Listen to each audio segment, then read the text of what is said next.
Hello mga kabog peeps. So for tonight's vlog kay manglaag daw mi sa akong mga friendship kay lagi wala ko'y klase sila pod humanag duty. So nidiretso na lang mi diri sa all-in-one para mamalit sa amo ang mga pangailanganon char magkanton data bitaw mi.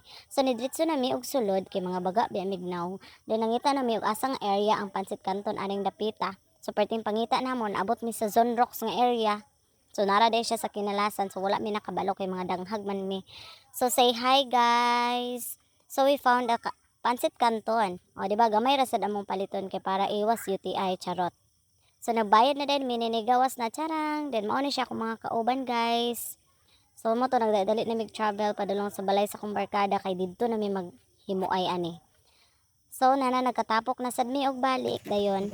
Gamay ra kay among trabaho, gamay ra kay mig mga selebrasyon pero pwede namong tabi. So inani mi siya guys mag kasinabot ming tanan bisag gamay kayo nga butang amo jud nang i-appreciate. For the marites kayo ang mga person direng dapita wala na namo napansin ang among gipangbuhat kay gasige na lang gid mig tabi.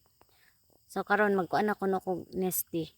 Mura ra ba pud og dili pustiso ra ba o for the kit kit kit kit pa. Tagam jud og bali na pod. Magsige ra tang magpa-renovate ani. So mo na nagabatil na ko then shake lang siya sa Pansit Canton o gihubak pa gyud kay nganong gikasimhot nga kabalong walay tubig. Hay nako, gigamit ang lapalapa og naabot na ang ice. So perti unta na kong kirig-kirig so napuspon.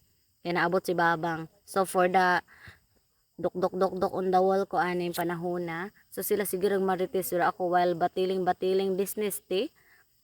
O di ba? Mag-prepare ko para pakaon namong duha og ang amo ang mga kauban namong mga friend ni to pa sa gawas kay nagtabi po sila ila by groupings manggod ni.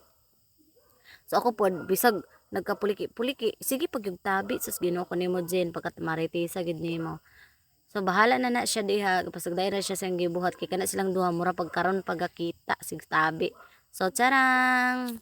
So simple celebration pipino fit Pansit Canton with rice. So for the kaon-kaon na ang mga person o di ba monool ra ni sila og kaon na.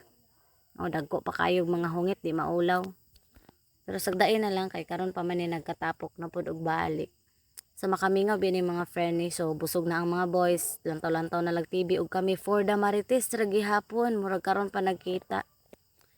Hay nako, pagka sweet jud kay namong tanan. Bye-bye.